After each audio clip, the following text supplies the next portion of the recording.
Então, gente, boa tarde, que Jesus esteja conosco e que os mentores da casa nos ajudem a passar para vocês um pouquinho do estudo de hoje. E como é interessante sempre, né, a página que foi aberta aqui tem tudo a ver com o trabalho que a gente vai desenvolver hoje. Foi o acaso, só o acaso, né? Então, a gente vê que a gente já está sendo amparado, né? Muito antes, a gente já está sendo amparado. Então, no nosso último estudo, quem esteve aqui, talvez lembre, quem não está, vou lembrar rapidinho. Nós vimos dicas bem práticas, dicas para a gente colocar na nossa vida diária, né? E essas dicas nos ajudariam a alinhar os nossos pensamentos com as nossas palavras e com as nossas ações. Assim, né, nessa prática diária, usando essas pequenas dicas, nós estaríamos alcançando aquela desejada evolução espiritual. Alguém estava aqui da outra vez? Alguém lembra que a gente deu algumas dicas? Fez esse levantamento de dicas? Então, hoje nós vamos trabalhar, nós vamos começar a fazer um estudo aprofundando as dicas, né? Hoje nós vamos focar na análise dos nossos atos e, mais especificamente, dividindo isso em áreas, né? Esse hábito da gente fazer essa autoanálise, ele nos leva a reconhecer os nossos erros e os nossos acertos. Claro, porque a gente não erra só, né? A gente também acerta. Então, a gente vai começando a perceber o que a gente está fazendo de bom, o que está sendo legal, o que está sendo produtivo e aonde que a gente está, né, cometendo o mesmo erro, caindo no mesmo vício, na mesma roda, né, sem sair dali. Essas atitudes repetitivas, elas vão acontecendo, e a gente até brinca, né, a gente vai entrando no piloto automático. E também a gente consegue perceber que máscaras que a gente vem usando, né? Porque a gente usa máscaras, né? Então, muitas vezes, tudo que acontece, a máscara do coitadinho, né? Ai, coitadinho de mim, ai, eu sou um infeliz, ai, meu Deus, Deus não faz nada pra mim, dá tudo para os outros, não dá nada pra mim. A gente não usa essa máscara de vez em quando? Tem uns que usam essa, tem outros que usam outras máscaras, né? Tem a máscara da doença. A pessoa não tem vontade de ficar curada, porque se ela ficar curada, ela não vai ter mais atenção, né? Então a gente vai adquirindo hábitos, né? E incorporando esses hábitos como se eles fossem realmente uma máscara, uma vestimenta, uma armadura de proteção, né? Que a gente acha que está ficando protegido com aquela atitude. Né? Mas e com o hábito da autoanálise, a gente vai conseguindo, né, observar exatamente quais são esses movimentos, que artifícios que a nossa mente está usando, né, para ficar no mesmo ponto. Às vezes é uma zona de conforto, né? Por exemplo, essa da questão de estar sempre doente, ter alguém sempre do nosso lado passando a mão, paparicando, cuidando. Né? É uma zona de conforto, a gente não quer sair dali. Mas a gente precisa observar isso. Com o trabalho de autoanálise, a gente vai descobrindo essas coisas. E eu coloquei para vocês, então, que essas dicas, né, que seria uma delas a análise dos nossos atos, deveriam ser feitas todos os dias. Porém, hoje, né, antes de tudo, já vou dizer, vocês podem me xingar, eu tenho duas mães. Uma que está lá no céu e outra que fica aqui, é uma mãe imaginária para vocês xingarem. Vão poder me xingar hoje, à vontade, não tem problema. Né? Porque o que eu vou tentar fazer hoje? Eu vou tentar provocar vocês. Porque a gente vai fazer exatamente uma autoanálise, só que vai aprofundar essa autoanálise para que ela depois sirva de base para que a gente faça todos os dias, né? Mais suave. E hoje a gente vai tentar fazer provocação com vocês, provocar mesmo, tá? Então pode xingar, também não tem problema. Mas xinga essa mãe imaginária, tá? Que está no céu, não. Então, para facilitar, o que a gente fez, né? Porque o assunto acaba ficando longo. Então, para facilitar, não adianta também correr e não, né, deixar a coisa faltando. Então, o que a gente fez? A gente dividiu a nossa vida em áreas, né? E a gente hoje vai trabalhar com a área profissional e financeira, tá? Então, o que a gente tem feito dessa nossa vida profissional, da nossa vida financeira, já caiu aqui sobre a riqueza. Vocês veem só? Então, vamos tentar provocar vocês com relação a isso. Vou fazer várias perguntas durante todo o tempo que a gente estiver fazendo o estudo, a gente vai estar fazendo pergunta provocativa, né? Que vocês fiquem refletindo sobre isso, levem essa reflexão mais para frente, aprofundem essa reflexão, tá? E aqui é a base, então, para que depois vocês possam fazer isso todos os dias, num nível, claro, né? Não, de repente, todo dia não dá para a gente ir tão fundo, mas que todo dia a gente esteja se lembrando também dessa questão, né? Então, nós escolhemos a área profissional e a financeira porque elas têm muita ligação, né? Então, como é que anda seu trabalho? Está tudo bem nessa área? E aí, você gosta do que faz? Não, pode ser que eu deteste o que eu faça, né? Não sei. Como é que tá? Tá? E o seu ganho? Será que o seu salário está justo? Será que você trabalha mais e ganha menos do que deveria? Algo vai mal nessa área profissional? Se algo vai mal, então você deve se observar. Observar mais profundamente.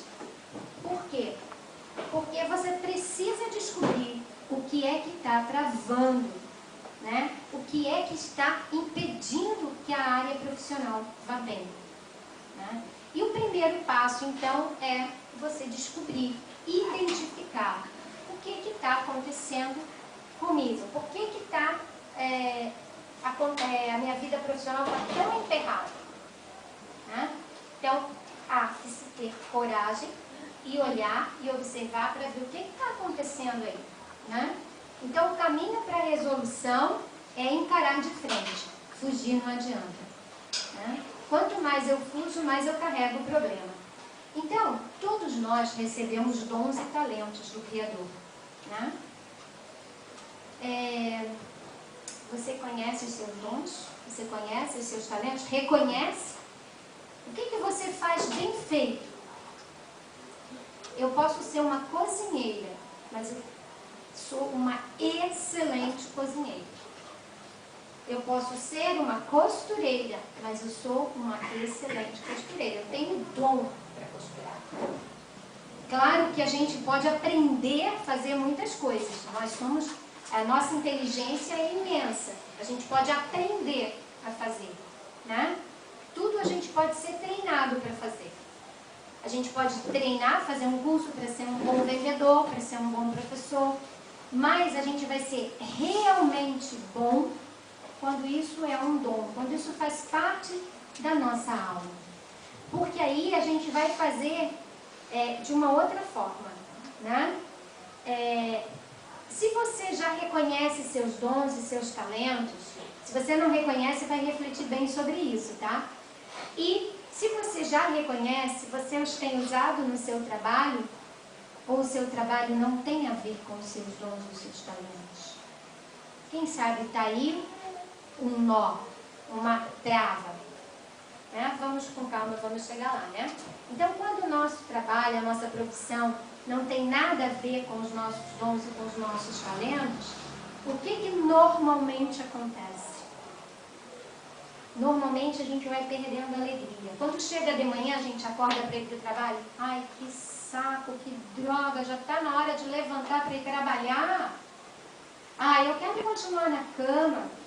Não é assim que a gente muitas vezes faz? Porque o que a gente vai fazer lá naquele trabalho chato? Então, a gente há que se refletir, né? Porque o nosso trabalho é grande parte da nossa vida. E se a gente não está satisfeito lá, como é que fica? Né? Então, a gente vai perdendo a alegria, vai perdendo a vontade de levantar. E aí a gente vê grandes casos de depressão. Ah, mas, poxa, por quê? Não sei por quê. Não, a gente sabe, né? A gente está fazendo uma coisa que a gente odeia. E aí, novamente, há que ter coragem, né? Muita coragem. Até mesmo para mudar o nosso campo de atuação. Então, analisando um pouquinho mais essa questão, né?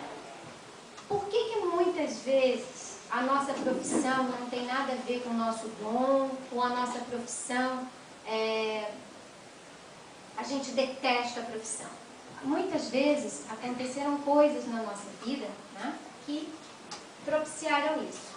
Será que a sua profissão nasceu de uma violência? Isso é possível? É. E muita. Será que você fez, por exemplo, eu conheço esse caso até na minha família, né? O pai era médico, meu tio no caso, e meu primo teve que fazer medicina. Porque era a alegria do pai e a alegria da mãe, o orgulho da mãe, que estudava com ele, estudou com ele uns 3 ou 4 anos até ele passar no vestibular para medicina. Quer dizer, essa profissão nasceu de uma violência. Você foi literalmente violentado a fazer aquilo que você não queria fazer. Não é assim? Quantos de nós, né, estamos vivenciando essa situação, né? Ou por uma imposição financeira. Poxa, eu queria fazer medicina, mas eu não posso pagar. Então eu vou dar aula, né? Dar aula é fácil. Não, gente, dar aula não é fácil. Dar aula é um ato de amor muito complicado, né? Eu também estou aprendendo isso agora. E a pessoa vai, porque ela acha que é fácil dar aula. Não, vou dar aula. E não é assim que funciona, né? A gente está indo contra o nosso dom, a gente está indo contra o nosso talento. Ou quem sabe, né, a nossa profissão nasceu de um grande trauma. Isso pode também? Pode. Por exemplo, né, passamos por uma tumultuada situação de separação dos pais. E de um tempo a gente não aceita aquilo, um tempo depois a nossa mãe casa. E casa com, vamos dar uns exemplos aqui, um cara que tem uma padaria, um excelente padeiro, tem uma padaria maravilhosa, e faz tudo porque a gente passou a ser filho, né? Ele é o nosso padrasto e quer que a gente assuma a padaria, a gente vai herdar a padaria, e a gente de birra fala assim, nem pensar, eu não quero isso, vou fazer qualquer coisa, vou varrer o chão, mas a padaria eu não toco. A gente não faz isso? A gente faz isso, né? Pode ser um outro exemplo, né? Mas a gente faz isso. E a gente tira a oportunidade que a gente está ganhando de Deus, né? Ele deu um outro pai pra gente que a gente não quis aceitar. E ele deu um trabalho pronto pra gente usar os nossos dons. E quem sabe o nosso dom não é cozinhar. Quem sabe se a gente fosse ser aquele padeiro, ia fazer o pão mais delicioso do mundo, porque ele ia ter amor, ia ter o nosso dom, o nosso talento. Mas a gente, por birra, né? Por orgulho, por vingança, a gente não aceita. Né? E a gente não pode falar nada porque a gente não sabe os desígnios de Deus. E simplesmente a gente joga fora. Né? E aí usa a máscara. Mas Deus me deu um padrasto, me deu essa coisa de padaria, eu lá quero isso para mim. Deus é injusto comigo. Não é mais fácil botar essa máscara? Será que estamos usando algumas máscaras? Eu disse que eu ia provocar vocês hoje, né? Eu vou alfinetar vocês. Mas não fiquem bravos comigo, não. Né? Tem uma outra coisa também que muitas vezes a gente não vai bem na nossa profissão. Né? A gente tem medo do sucesso. Eu não mereço isso, eu não mereço ser feliz. Isso está associado às nossas culpas. Né? Culpas recentes ou não tão recentes, mas a gente se acha, então, não merecedor, né? Das coisas boas que Deus tem para nós. E para tudo isso tem uma solução. A gente sabe que nem sempre é fácil, né? Mas também não é difícil.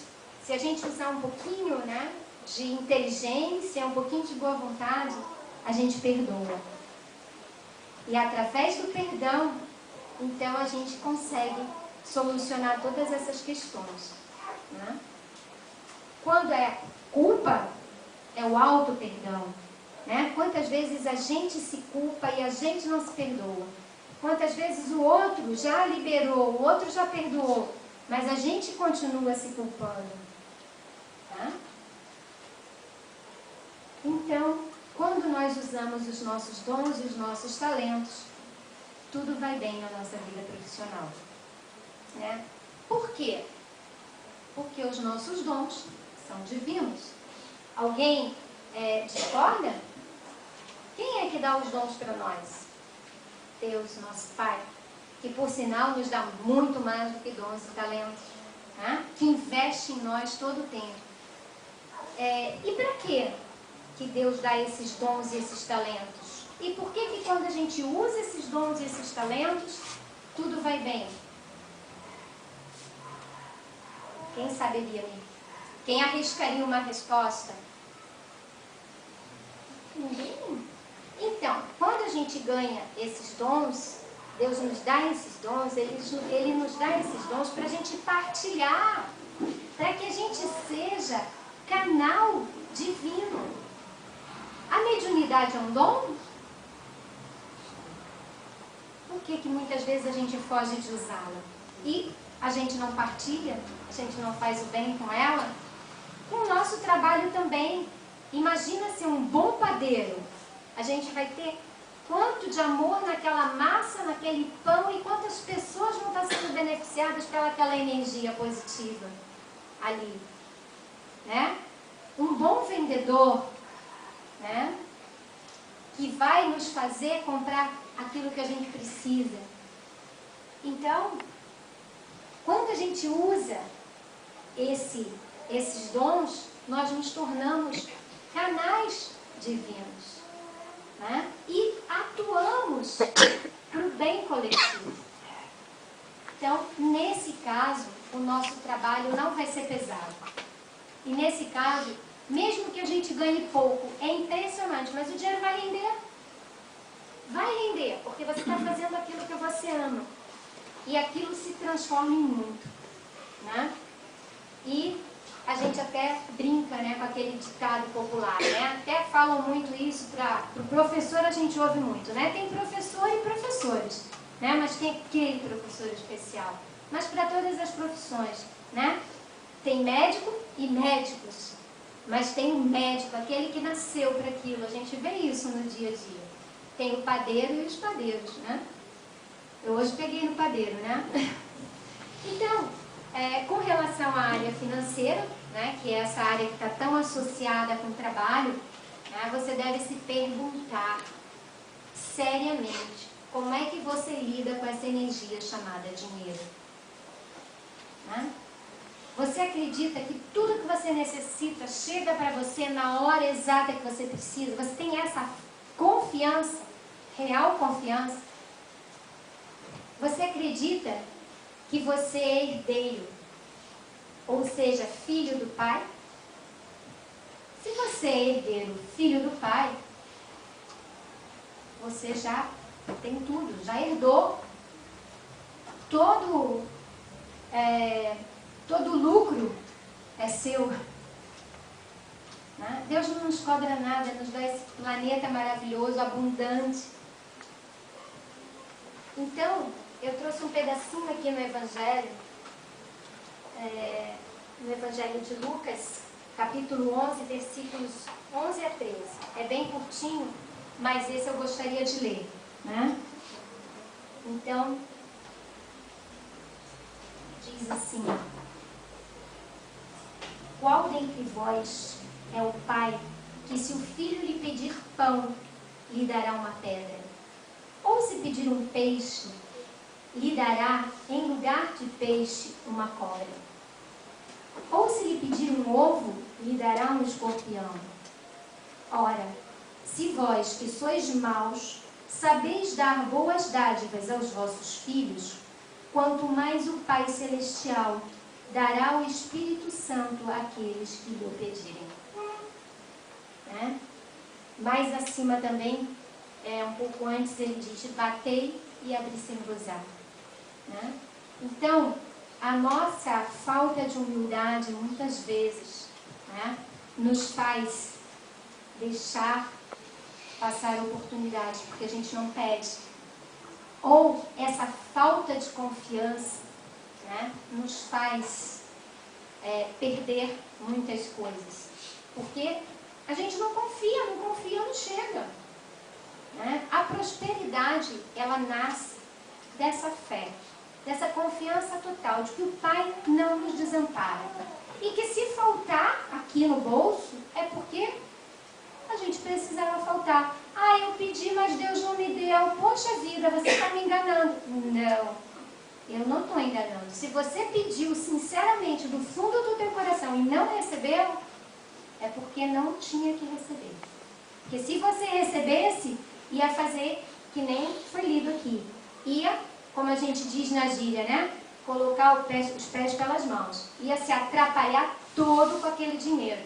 Então, Deus realmente não dá, porque Ele sabe que você não tem condição. Mas se você pedir, e pedir aquilo que você precisa, que lhe seja dado aquilo que você precisa, você vai receber. E eu gosto de contar uma historinha, também real, né? De uma conhecida minha, que o filho dela, eles são espíritas, né? Na verdade, ela entrou na jogada por causa dele. Mas ele era engenheiro e ele abandonou tudo para construir um centro e uma comunidade onde ele planta ervas e fabrica medicamentos com essas ervas e distribui. É tudo gratuito. É um trabalho super legal. Eu estive lá em Cuiabá para conhecer o trabalho dele. Né? Ela morava aqui, inclusive ela foi embora para lá, para Cuiabá, para ajudá-lo. Né? E é um trabalho super legal. E quando ele começou, né, ele não tinha dinheiro. Ele pediu demissão do emprego dele. Tinha lá um dinheirinho, comprou a tal da terra lá em Cuiabá.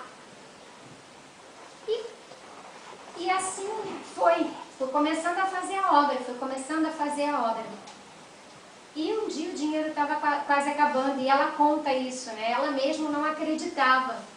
E aí o dinheiro acabando, e faltava acho que R$200 na época, e ele ia ter que pagar e não tinha de onde tirar. E um belo dia ele vai lá no banco para ver o que consegue, e chega lá, tem o dinheiro suficiente na conta. E ele, muito, né, espírita, foi lá e falou para o gerente, olha, acho que teve algum erro. O que está acontecendo aqui na minha conta? Eu não tinha esse dinheiro. Não, mas está aí, está tudo certo. Puxaram não sei quantos extratos, isso e aquilo, tudo certo na conta, e os R$200 que ele precisava lá para fazer o pagamento estava lá. Né? Então, a confiança, quando você tem que fazer, quando você está fazendo uma coisa boa, e ele produz muitos medicamentos, ele leva para o presídio, ele atende a diversas comunidades carentes, tanto dando remédio, quanto tem muita fruta, né, no quintal, lá no terreno, que é muito grande, e eles fazem geleias, fazem doce, fazem coisas, levam para essas comunidades pobres, e ele faz um trabalho lindo. E simplesmente só se dedica a isso. Eventualmente ele até faz um projetinho, uma coisinha ou outra para entrar um extra. Mas ele só se dedica a isso. E como é que surge o dinheiro? Né? Então quando a gente está no caminho certo, quando a gente está na boa obra, tudo se resolve. E a total confiança. Né? Em geral, né, é a falta de confiança nesse suprimento divino que gera uma outra questão, né, que é muito forte na gente, que é o medo da escassez. A gente está sempre preocupado com a velhice, mas como é que vai ser? Gente, eu não estou fazendo apologia, tá? Pegar, não guardar nada, torrar tudo, a fazer besteira, né? É o equilíbrio na nossa vida sempre, tá? Então, é óbvio que a gente, né, tem que se precaver, tem que ter um trabalho, né? Um trabalho que a gente consiga receber alguma coisa, ok, beleza, mas há que se pensar no equilíbrio. Né? Então, assim, o medo da escassez é algo muito forte em nós. É uma matriz muito forte em nós. Né? E a gente está sempre pensando assim, mas quando eu ficar muito velho, como é que vai ser? Eu não vou mais poder trabalhar. Né? Então a gente começa a juntar. E quantos casos vocês já ouviram de pessoas que perderam tudo na velhice ou que ficaram muito doentes, não aproveitaram nada do dinheiro que guardaram? Vocês já ouviram casos assim? Porque o que a gente tem que passar, a gente passa. O que a gente tem que viver, ninguém vai viver pela gente. Né? Então é óbvio que a gente vai ser precavido. Mas a gente não vai, né? Tipo, eu não compro nenhuma cesta básica, porque eu tenho que guardar. Né? Vamos distribuir. Quanto mais a gente distribui, mais a gente recebe. Né? Então, é o equilíbrio. Cuidem com essa questão de guardar demais. Façam essa pergunta para vocês. Né? Como é que está sendo essa minha questão, essa minha relação com essa energia chamada dinheiro? Eu confio no suprimento de Deus ou eu tenho medo da escassez? Né? Isso também me faz lembrar, quando eu estava organizando o nosso estudo, me fez lembrar do Gasparetto. Aqui acho que todos já ouviram falar no Gasparetto. Se não no filho, na mãe, que é a Zíbia, né, que tem muitos romances mediúnicos. E o Gasparetto, ele dizia assim, por que eu vou sonhar com um Fusquinha se eu posso sonhar com uma Mercedes? Né? Então, sonhar é permitido. Vamos sonhar. Vamos trabalhar para, né? Cuidando com os excessos. Né? Lembrando que Buda dizia, é o caminho do meio. Né? Então, a pobreza ela não faz parte da nossa essência. Deus não é pobre. Deus é pobre? Alguém acredita aqui que Deus é pobre? Não. Deus não é pobre. Né? E nós não somos pobres.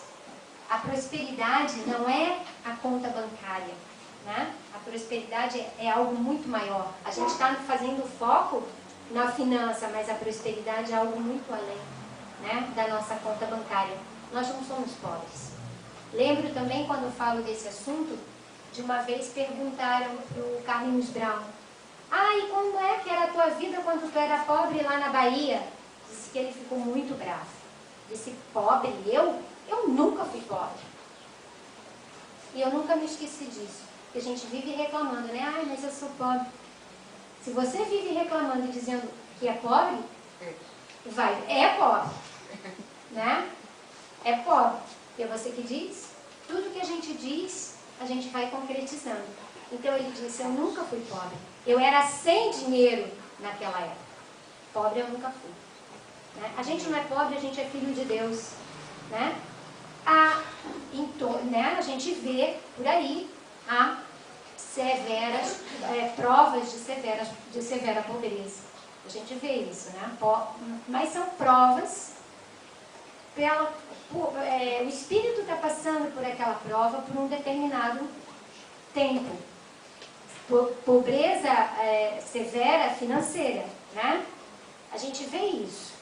Mas isso também acontece, claro que o espírito precisa daquela provação, mas isso também acontece porque nós humanos somos muito egoístas, né? E queremos muito para nós. Enchemos o bolso de um, falta no bolso do outro. Né? Então, a gente precisa pensar como é que está sendo essa nossa relação também aí, com a caridade, né? Como é que a gente está trabalhando esse limite. Será que a gente está com muito e tem outro com muito pouco? Será que a gente pode, né, coordenar um pouco isso? Deus não deseja que nenhum dos seus filhos seja pobre, esteja pobre e esteja sofrendo. Não é Deus que desejou aquela prova de pobreza para ele. Né? Foi uma necessidade, inclusive, pedida pelo próprio Espírito, que normalmente escolhe isso porque teve nessa situação de riqueza e não conseguiu passar por aquela prova, então às vezes vem numa outra contrária para que possa sentir, né, e consiga aprender, tirar a lição daí. Né? Mas a pobreza não faz parte de nós, né? Ela não faz parte da nossa essência, ela não faz parte do eu. Né? Ela faz parte dessa vida material aqui. Por acaso tem pobreza lá no Nosso Lar? Alguém já leu o livro Nosso Lar ou viu o filme? Lá na colônia tem pobreza? Não, tem equilíbrio, tem a lei de Deus da forma correta, ideal, né? E dizem que o nosso mundo é uma cópia mal feita do de lá, né? Então, quem é que pode fazer essa cópia ficar melhor? Nós. Né? Importante, né, a gente lembrar, novamente eu vou falar para vocês, que o dinheiro, a conta bancária não é a prosperidade. Nosso foco hoje, apesar de ser o dinheiro, eu quero bater bem nisso. Né? A prosperidade vai muito além. Somos prósperos, né? Porque temos um corpo saudável, temos a nossa profissão, mesmo que não seja ideal ainda, agora a gente vai começar a repensar isso, né? Quem sabe a gente muda de profissão, dá tempo, todo mundo aqui é novinho, dá tempo de mudar. E quem sabe, né, a gente não fique mais feliz com a nova, enfim. Mas é muito importante que a gente lembre que a prosperidade vai muito além. Né? E se você não está recebendo o que merece, né, olhe seriamente para essa área financeira. Provavelmente você vai encontrar esses bloqueios, esses nós, nascidos de dores, nascidos de traumas, desta vida ainda.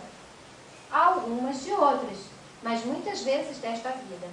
Né? Como eu dei aqueles exemplos, né, da nossa vingança, tipo, não vou fazer isso por birra, vou mudar de profissão, de propósito. Né? Então, assim, muita dor, muito trauma nascido das nossas... Da nossa vida atual, mas do nosso comportamento, né? Do nosso orgulho, da nossa falta de humildade, frente a aceitar algumas coisas. Né? Mas a gente precisa reconhecer, por isso que eu peço para vocês, façam autoanálise. Né? Porque a gente precisa reconhecer para liberar. Enquanto a gente não reconhece, a gente não libera. E a nossa mente mente tanto, né, que a gente chega a achar que acontece com o outro, e com a gente não. Né? Então, o primeiro passo é encarar, o segundo, identificar, e o terceiro, iniciar um trabalho sério de aceitação e perdão. Quando a gente aceita, a gente também está abrindo a porta para perdoar. Né? Perdoar ao próximo, perdoar a nós mesmos, e isso vai nos levar a viver o amor verdadeiro. Então, a gente vê todo o tempo no Evangelho, Jesus dando exemplos de perdão, de amor, né? E nós necessitamos perceber que esse eu maltratado, né? Esse eu que sofre, esse eu que a gente às vezes acha que está sendo prejudicado, esse não é o eu verdadeiro, não é a nossa realidade final. Né? Nossa realidade final, verdadeira, nossa verdadeira identidade é a espiritual. Se a nossa verdadeira realidade é espiritual, por que a gente esquece quando a gente reencarna e ganha esse corpo, né? Mas a gente esquece, mas é passageiro. Então, tudo aquilo que a gente sofre nesse corpo, também fica com o corpo quando a gente deixa ele. Né? Se a gente tem uma doença grave, desencarna, partiu para o mundo espiritual. A doença não vai, né? A doença fica naquele corpo. O espírito é saudável. Né? Então, a gente precisa sair desse jogo de sofrimento. A gente faz um jogo, né, de sofrimento o tempo inteiro. A gente precisa sair desse jogo. E esse jogo é mental, é nosso. Né? Não é um jogo real. Porque A realidade é que somos espíritos de luz, né? Se não ainda totalmente evoluídos, espiritualizados, puros, como a gente quer chegar, mas no caminho. Nós já demos um passo, né? Nós já estamos deixando no sábado de tarde, em vez de a gente estar no shopping, a gente está vindo aqui no centro. Então a gente já está dando um passo na vida, para a vida real, para a vida espiritual. A gente já está dando atenção para isso, né? Então a gente já está com um outro olhar, e por isso que eu resolvi provocar vocês. A próxima vez nós vamos continuar provocando vocês, né? Numa outra área da nossa, em outras áreas da nossa vida. Para quê? Para que vocês pensem e percebam, né, o quanto vocês são felizes. Nós somos felizes. O quanto nós temos. E se alguma coisa está emperrada, nós estamos emperrando. Então a gente precisa acabar com esse, né, com esse jogo que a gente entra. Esse jogo de sofrimento para ficar parado, para ficar numa zona de conforto, né? Então eu ainda não sei se dá tempo. Eu tenho eu trouxe para vocês uma leitura, né? Que eu achei bastante interessante, que tem tudo a ver. O dia havia apenas amanhecido e o agricultor solitário já estava capinando a lavoura. Aquele seria, como outros tantos, um dia de trabalhos árduos, de sol a sol. Ele sulcava o solo e ao mesmo tempo pensava na vida. Como era difícil a sua luta diária para sustentar a família. Algumas vezes se surpreendeu questionando a justiça divina que o escolhera para o trabalho duro, enquanto privilegiava outros com tarefas leves e agradáveis. O sol já ia alto quando ele, cansado, tirou o chapéu e limpou o suor que escorria pelo rosto. Apoiou o braço sobre o cabo da enxada e se deteve a olhar ao redor por alguns instantes. Ao longe, podia ver a rodovia que cruzava as plantações, e ele avistou um ônibus que transitava pelas cercanias. Imediatamente pensou algo consigo mesmo. Vida boa deve ter aquele motorista de ônibus. Trabalha sentado e, sem muito esforço, conduz muita gente a vários destinos. Não toma chuva, nem sol. E ainda de quebra, deve ouvir uma musiquinha para se distrair. De fato, o motorista trabalha sentado e não está sujeito às intempéries. Todavia, o motorista de ônibus, ao ser ultrapassado por um automóvel de passeio, começou a pensar de si para consigo. Vida boa mesmo deve ter esse executivo, dirigindo um carrão de luxo. Não tem patrão para lhe cobrar horários, nem tem que passar dias na estrada como eu, longe de casa e da família. No entanto, logo à frente, o executivo pensava em como era difícil a sua carreira diária. As preocupações com os negócios, as viagens longas, as reuniões intermináveis, o salário dos empregados no final do mês, os impostos, aplicações, investimentos e outras tantas coisas para resolver. Mergulhado em seus pensamentos, olhou para o céu e avistou um avião que cruzava os ares e disse: vida boa é a de piloto de avião. Conhece o mundo inteiro de graça, não precisa enfrentar esse trânsito infernal e o salário é compensador. E dentro da cabine da aeronave estava um homem a pensar em seus próprios problemas. Como é dura a vida que eu levo. Semanas longe da esposa, dos filhos, dos amigos. Vivo mais tempo no ar do que no solo. E para gravar, estou sempre preocupado com as centenas de pessoas que viajam sob a minha responsabilidade. Nesse instante, um ponto escuro no solo lhe chamou a atenção. Observou atentamente e percebeu que era um homem trabalhando na lavoura. Exclamou para si mesmo, com certa melancolia: ah, como eu gostaria de estar no lugar daquele homem, trabalhando tranquilamente no meio da vegetação, ouvindo o canto dos pássaros, sem maiores preocupações. e ao final do dia voltar para casa, abraçar a esposa, os filhos, jantar e repousar serenamente ao lado daqueles que tanto amam, ao lado daqueles que tanto amam. Isso sim é que é vida boa, né? E nós, então, vamos pensar na nossa vida boa e agradecer a nossa vida boa todos os dias. Quando a gente for fazer a nossa autoanálise do dia, não esquecer jamais de agradecer essa vida maravilhosa que Deus nos deu. Obrigada. Então, amigos, obrigado por terem assistido esse vídeo. Se vocês gostaram, cliquem no polegar para cima que está aqui embaixo. E também no botão inscreva-se, que está desse lado.